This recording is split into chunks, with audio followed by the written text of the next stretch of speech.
The London Camera Club celebrates.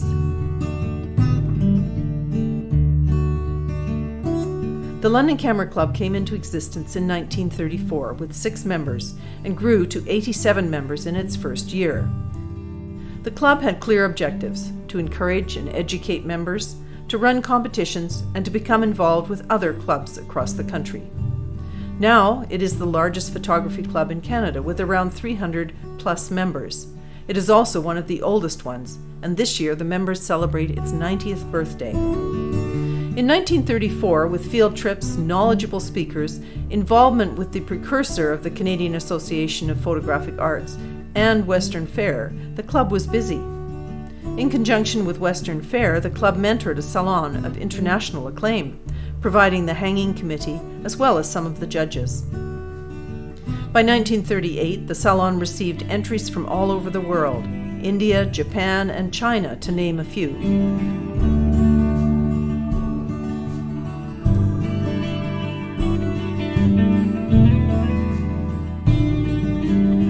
And acceptance cards were much coveted. The club's weekly activities were regularly reported in the London Free Press, and so the nascent club laid down a foundation that had deep roots in its community.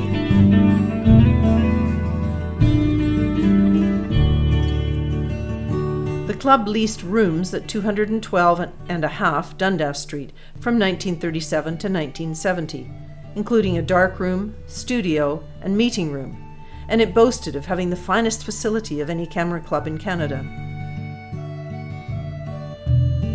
In 1939, the club made black and white Christmas cards, and in 1940, they waved goodbye to those members who were off to war, including their president, Fred Coates, who was called up. Club activities carried on, however, including photo shoots and the salon.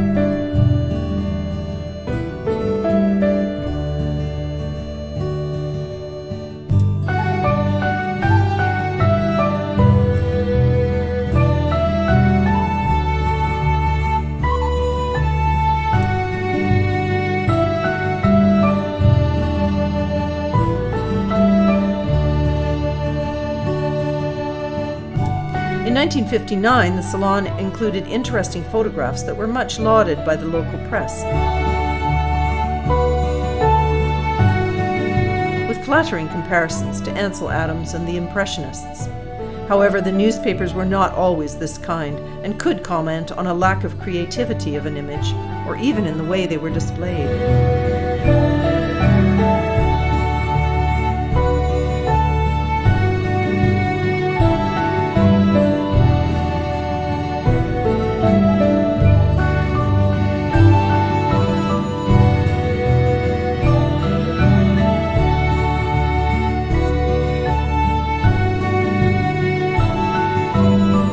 In 1967, Kay Boudreau became the first female president of the London Camera Club.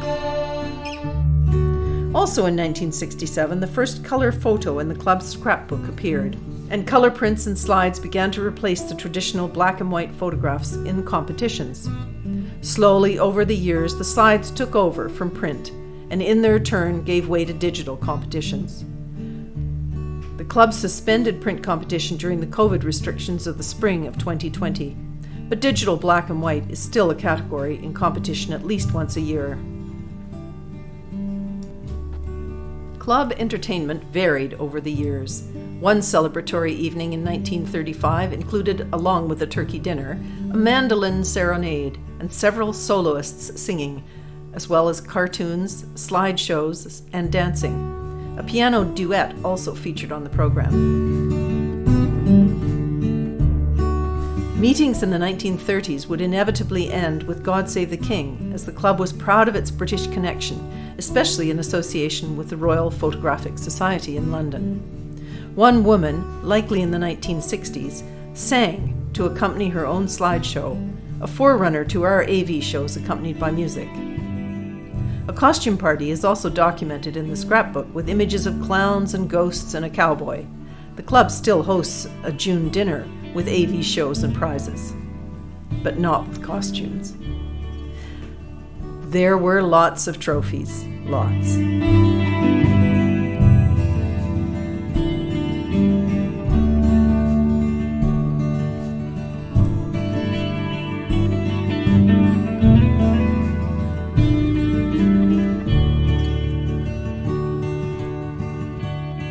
In 1970, the building on Dundas Street was sold and the club had to move out.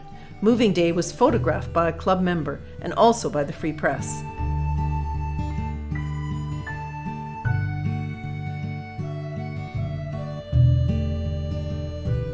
Mary Abbott won Best Photograph for her Cardinal in the Snow in 1975. The club lectured in borrowed classrooms. No longer having its own room, they rented from the Chinese Canadian Club and eventually ended up in various churches. Currently, the club meets at the Village Green Church in Westmount. Field trips have always played an important role in this club and were well attended from the early groups at the Fanshawe Park Pioneer Village up to today.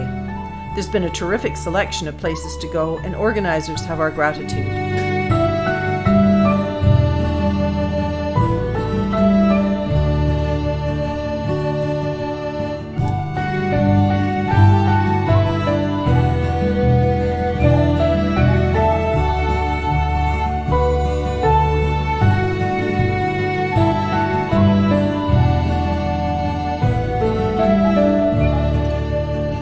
Jim and Linda Bristow took over the field trip planning in 1994 and continued to do it until 2004.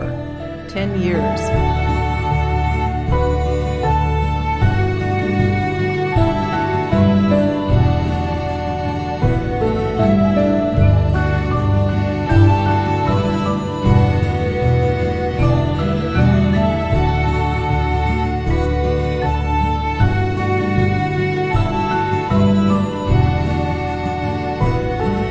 The last trip they planned was to the waterfalls in the Hamilton area.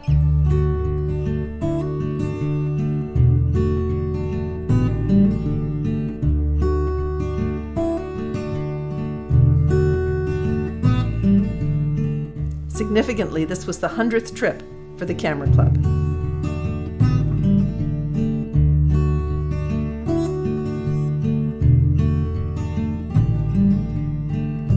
They also implemented the Wednesday walks so members could attend an event weekly. Some outings were overnight. An example of this was the 2009 trip to Michigan to photograph the fall colors. This was featured in the Canadian Camera magazine.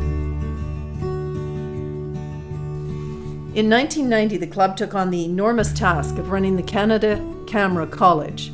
This required a dedicated team and plenty of work to organize speakers, events, and outings for the guests. The London Art Gallery had a print exhibit. There were lectures, dinners, and even fireworks. The club received a $10,000 grant from the Trillium Foundation in 1990. They hosted again in 2011. By then, the meeting was renamed the Canada Camera Conference. A second $10,000 Trillium Foundation grant was given to the club this year as well for the purchase of equipment. In 1994, the club celebrated the 60th anniversary with an enormous cake and a party. The club logo was added to the cake in blue and purple icing. Ars longa, vita brevis. Art is long-lived, life is brief.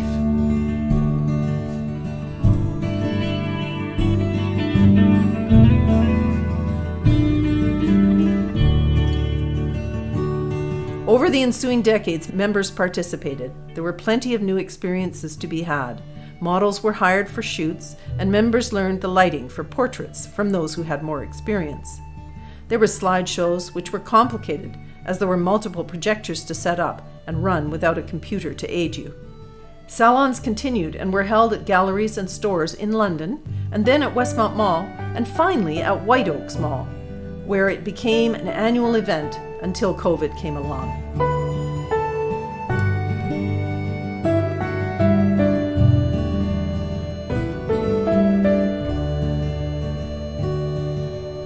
The club has greatly benefited from the dedication of its members.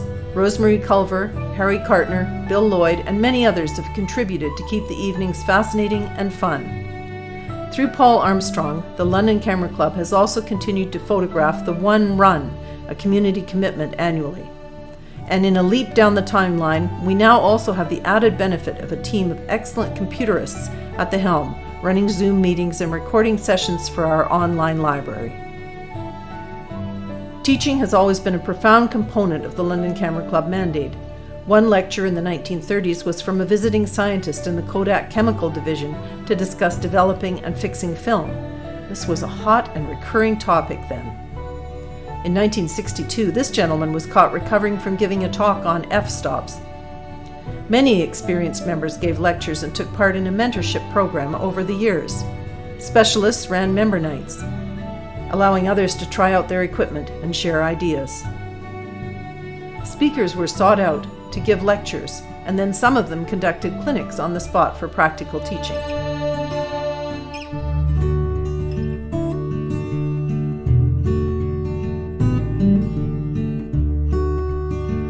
The club has produced some spectacular images over the years.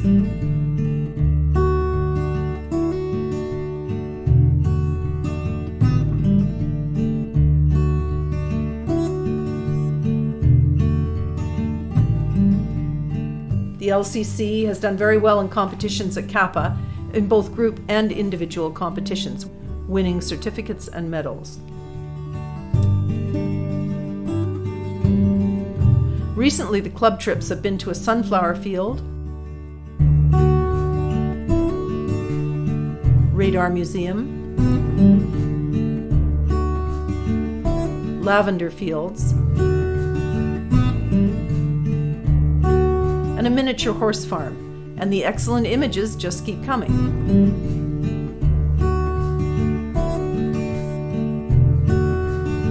As with so many things, COVID has changed the club. It was necessary to discontinue in-person meetings for 3 whole years. The end of COVID was celebrated with a picnic in the park in the spring of 2023.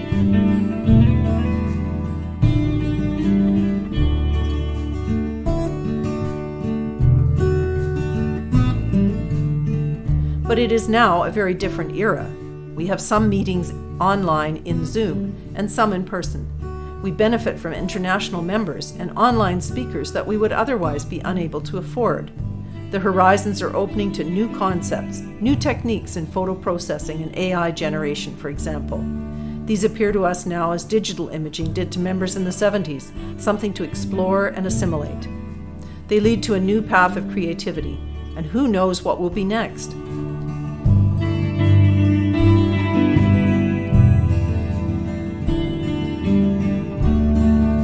Although it is a far cry from the original darkroom, where you developed black and white film under a red lamp, the club has maintained its original commitment to welcome all with an interest in photography, to improve the level of images they produce, and to participate in other related groups and in the community. Happy 90th to the London Camera Club.